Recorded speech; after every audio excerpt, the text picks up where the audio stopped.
members of the AFC West. So this is a conference he battled in for his entire career. And you think about the landscape of the NFL as he was getting into the back half of his tenure. It was a golden era for coaches. You had Don Shula, Tom Landry, Chuck Noll, Bud Grant. But it was John Madden who had the best winning percentage of them all, CD. 759, the best ever. Brandon, it's hard to believe he could be so successful in the conference with all those great teams. The Steelers won 4 Super Bowls. The Dolphins won 2 and were a mainstay in the playoffs. The Colts were tough. The Broncos came on late and went to a Super Bowl themselves. But against Hall of Fame coaches, John Madden's record, 36, 16, and 2. That's pretty incredible. His Raiders were a factor each and every year. So they'll come up after the gain of 7 on a 2nd and 3. They keep it on the ground. Allen again.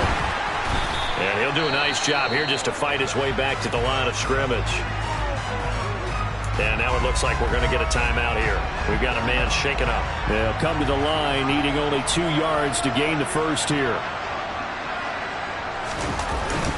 They'll try and pound it with a big back Bettis. And they're going to mark him down short, maybe by about a yard, if that. Just a 1-yard pickup there, and it'll be 4th down. So we're through 1 at the Coliseum in Oakland. 0-0 our score. This is the John Madden Legacy game on EA Sports. The AFC with a football here to begin the second quarter. As they've got it, looking at a 4th down and 2.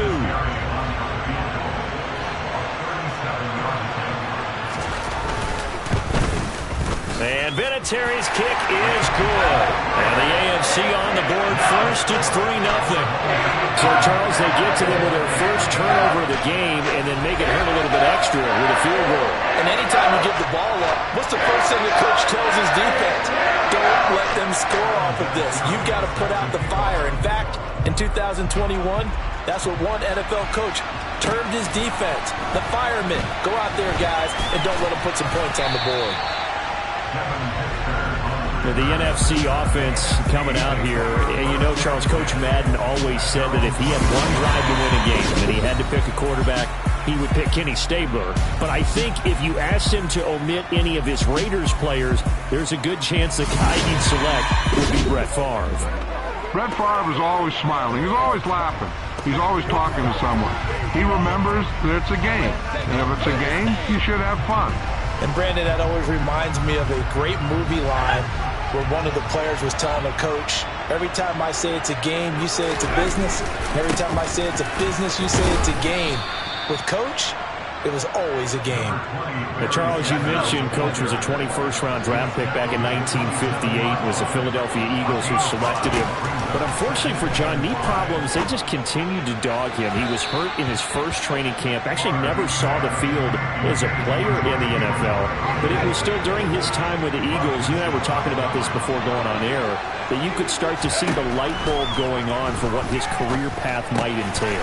And it went on in a big way, didn't it? Because while he was rehabbing his knee, he started to spend a lot of time breaking down film with the Eagles with quarterback Norm Van Brocklin, the future Hall of Famer and future head coach in the NFL. Remember, Norm Van Brocklin coached with the Falcons, he coached with the Vikings. And was there during that time. I think Coach Madden realized his love of football and love for teaching, combining all that together, and that meant being a football coach. So in 1960, began his coaching career at a small college south of San Luis Obispo called Allen Hancock, and then later at San Diego State University under another legendary coach, the guy who could throw it around pretty well, Don Coryell. So back-to-back plays, each get nothing. And now 3rd down and 6 to go. Hey, we want to let you know, give you a fair warning that coming up at halftime, the folks at EA Sports have put together a very nice package in tribute to Coach Madden. So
Stick around for that. Again, coming up at halftime. On third down, they turn to Sanders. And he gets it down to the 48, enough for the first. 9 yards that time. Well, Charles, you know, it was in the early 1960s that a young John Madden made the acquaintance of the owner of the Oakland Raiders, one Al Davis, of course, and the two, they really bonded, would become one of the best owner-coach duos in NFL history. And to take it a step further, Al Davis became someone who John referred to as his best friend. Yeah, 1967, Brandon. Al Davis hired Coach Madden to be a linebackers coach. Remember, this was still the AFL at that point. We had not merged totally with the NFL. And Coach Madden, he paid dividends almost immediately. Helped the Raiders win the AFL title in 1968. And that meant a date with the Green Bay Packers.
Was now known as Super Bowl II.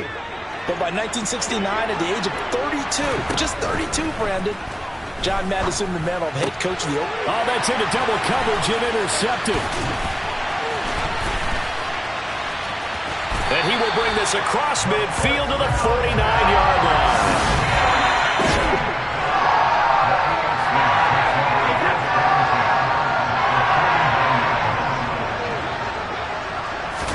So after the INT, it's Brady. Well, the NFC pressure a little too much as they get home for the sack. Now the NFC going to take a timeout, their second, as they'll head to the sideline and talk over what to do next. And they need to work to at least get some of this yardage back after the sack. 2nd and 19. Brady now to throw. Pressure, they got him again. Now the defense will burn their 3rd and final timeout as they'll stop it with just over a minute to go before halftime. And some secondary help here for the defense in the nickel on 3rd and long. Now a carry for Allen. And he's able to get out to the 32, brought down there. Call it a gain of 4, but not enough. The punt team going to need to be summoned here on 4th down. On is the Hall of Famer Ray Guy to punt this away on 4th down.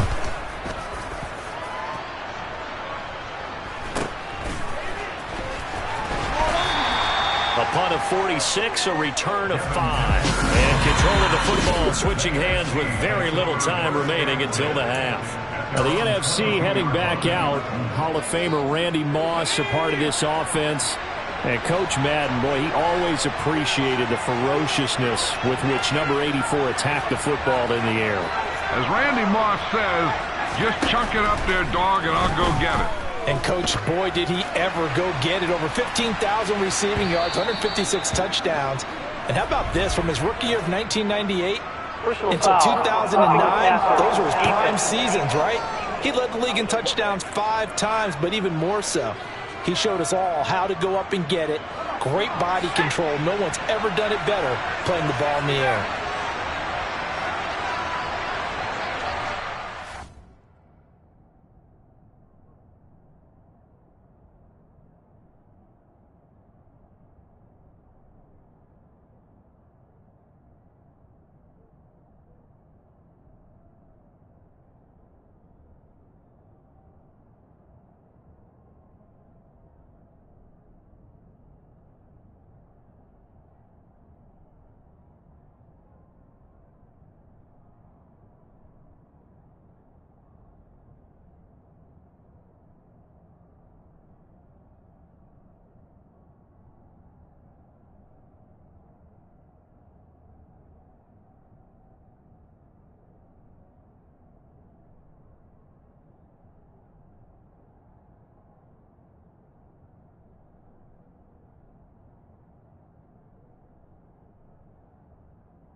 And they go play action with Favre. He's going to go up top again. And for the 3rd time here in this half, it's intercepted. And he will be brought down on what will be coming up in the second half. We'll run through John's post-coaching triumphs. But for now, we present a special tribute to the man of the hour, narrated by the Raiders' own Trey Mosley. The AFC going to get the football first here as we are back underway from Oakland in the John Madden Legacy game. And they will not get a chance to return this one as it's through the end zone for a touchback. Well, the AFC offense heading back out. You know, Charles, Coach really loved to utilize his tight ends in the passing game. You think about Dave Casper, Hall of Famer for those great Raider teams. And I think he saw a lot of Dave Casper in an all-Madden staple, Tony Gonzalez. Tony Gonzalez is the type of tight end I think everyone's looking for. He's a guy that can make some big plays from that tight end position. Let me tell you, you better make sure you have him accounted for on every play. And that's exactly right, because Dave Casper, he could shred defenses down the middle of the field. And that's exactly what Tony Gonzalez did in his entire career. A 14-time Pro Bowl selection. Only Tom Brady has more. There are 6 guys in the 15,000-yard receiving club. He's the only tight end in there. Tony Gonzalez, every snap he had to know where he was because he could make plays short, medium, and long, and often put the ball in the end zone. On the return, Hester. It's a 47-yard punt, return of 6. And the NFC will take over 1st and 10. Ready to begin their next drive here, the NFC offense. Yeah, well, the way this offense has played thus far, to be frank, they got to feel pretty grateful to be in the ball game. I would agree with you totally, because they've done all of nothing offensively in this game. Yet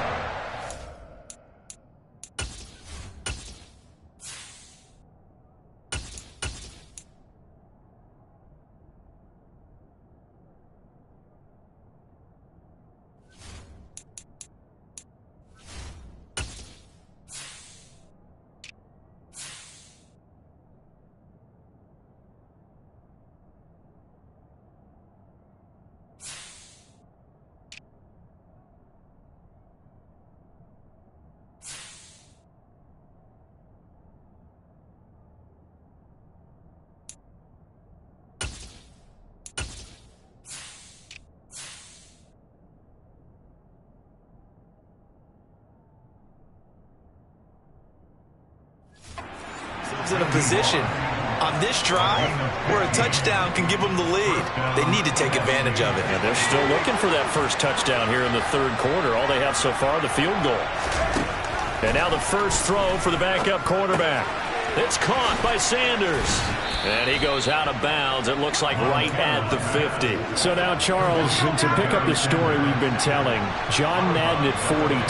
He had just completed a 10-year stint as the coach of the Raiders. He wants to step away a bit from the grind of coaching, but he doesn't want to step away from the game of football. So he ends up signing on with CBS in 1979 to try his hand at broadcasting. And much like his coaching career, he was pretty much an instant success. Partner, he really connected with the people right from the start, and people may not remember he wasn't even on the #1 team in the beginning. He worked his way up. But the same things that made him a great coach made him a great broadcaster. The ability to show the big picture, yet break it down into the details. That's what he did with his teams. That's what he did with the people. That way, he was simple to understand, yet insightful for viewers. And he did with that big personality that he had, one that connected with everyone. Play fake. Now here's Montana. Throw left side complete. That's Jackson. And he's going to be brought down short of the first at about the 31-yard line. So they'll get 8 out of that completion. And that'll bring up 4th down. Going to try to throw for it with Montana. Tries for Rice. Intercepted. Picked off by Stephon Gilmore. So that now 2 consecutive drives that have ended in interceptions. You wonder if he's trying to do a little too much out there. Oh, I like where you're going with that. That maybe he's pressing it a little bit, trying to be too fine with his throws, or maybe... And this throw will be intercepted. And he's going to bring this one back for an NFC touchdown. So this whole game gets flipped on its ear right there. The interception, return for a touchdown, and this lead changes hands here in the 3rd quarter. And it certainly felt like this defense had a read on what was going on the offensive side of the ball and said, let's cut down our coverage a little bit. Let's be in a position to make a play on the ball. And, boy, that sure turned out well for them. Morten Anderson now for the extra point.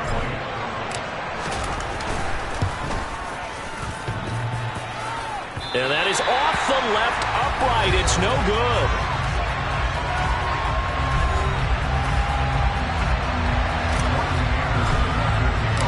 So they throw the pick 6. They'll get another shot at it now as this one's in the air. And this will be a touchback as that sails over the end line.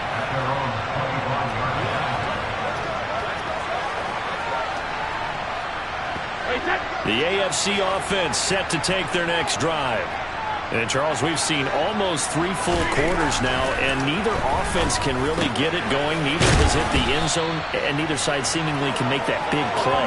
But the game hasn't been devoid of action because these two defenses, they've taken over and they've slugged it out. But I think you're exactly right. We're at that stage of the game now where one of these offenses, if they make a big play, that could be the difference. And slow going there as he'll only get a yard, maybe, up to the 41. So through 3 quarters of the John Madden legacy game, it's the NFC Stars and young Coach Madden on top. And we'll be back to the Coliseum after this. The run only got a yard. Here's 2nd and 9. They fake the handoff. Now Brady. He's going deep for Brown. Into double coverage, and it's intercepted.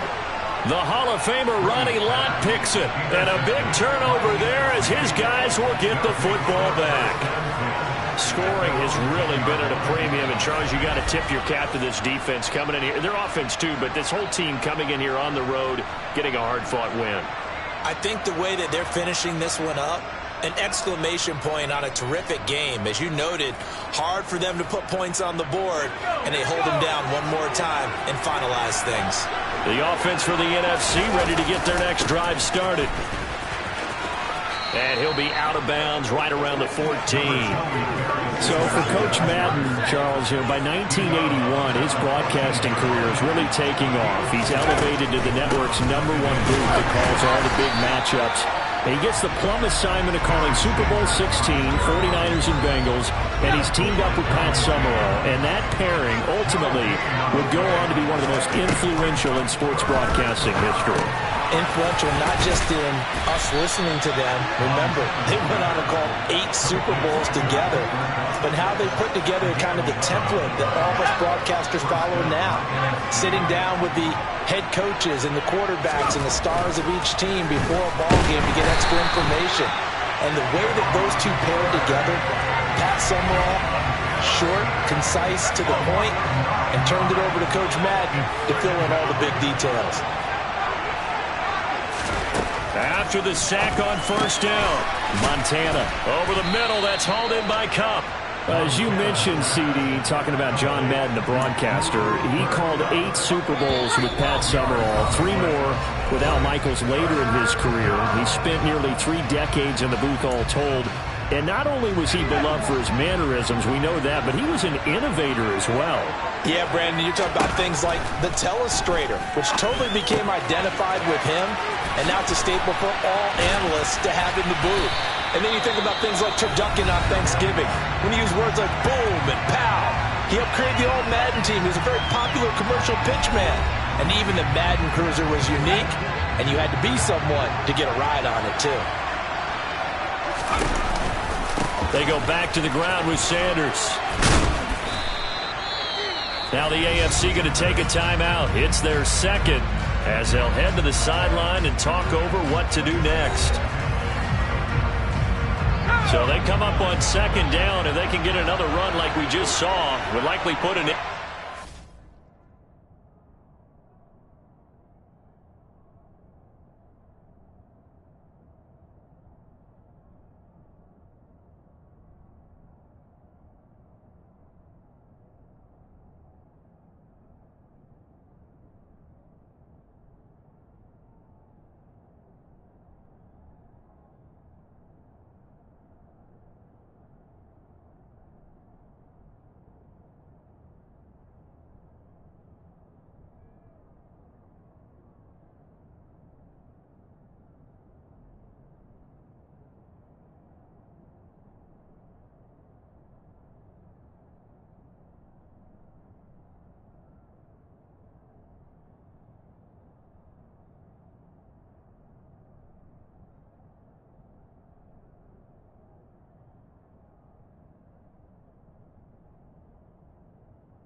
Another run with Sanders. And he's got this down to the 35. Now the AFC going to use their final timeout of the half. And they'll be disappointed to have to burn one there after giving up the first down.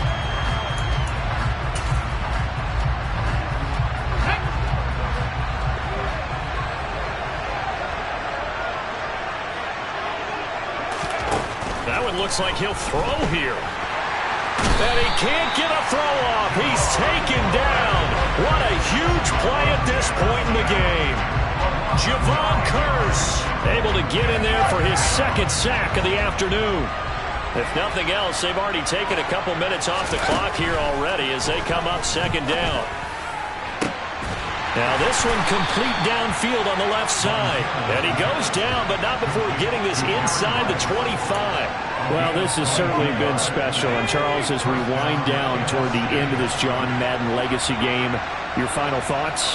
Well, let's face it, partner, it's going to be hard to overestimate the impact that he made, not just on the sport of football, but on his family, friends, players, co-workers, and in the lives of millions of Americans who watched him.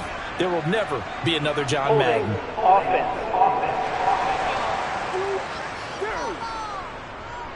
He's trying to protect his quarterback's blind side. Got nabbed for the hole. You have one job over there. Make sure that man does not get hit. So if you have to hold occasionally, do so, because they don't catch all of them. This time they did.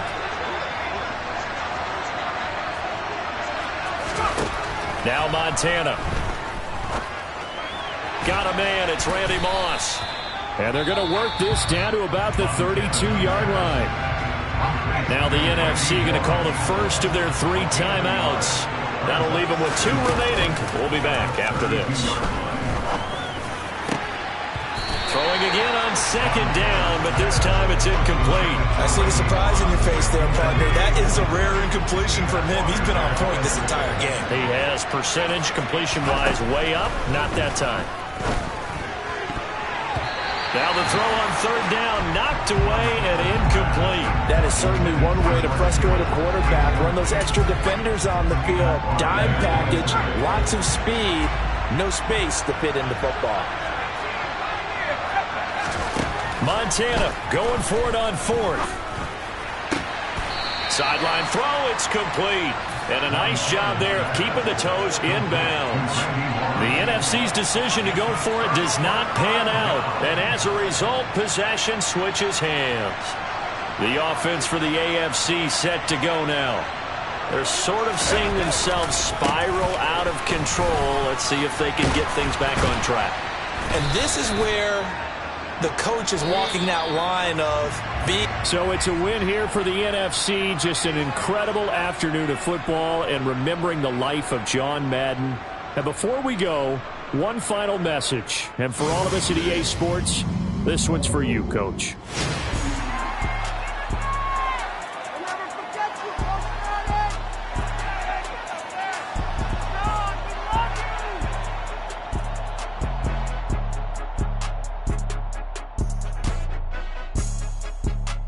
I just say this, I thank you all very much.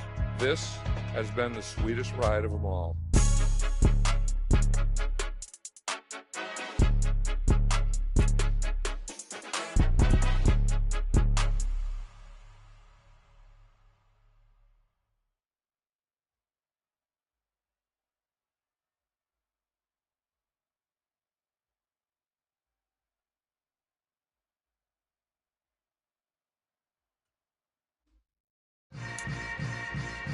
Time to decide how you're going to make your Madden NFL 23 debut.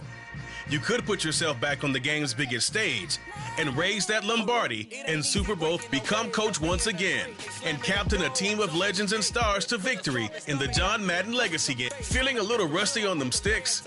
Head on over to the main menu and see the full array of options you've got to work with at Madden NFL 23. Underground peasant climb to the top. Funny style on elevators could never fade us. I peep data stain anytime they congratulate us. Goggles is worn and bottles is popping. I'm Deion Sanders on haters. This ice bucket dropping over their head with it. They should have cred with it. You either fight or flight. I ain't one for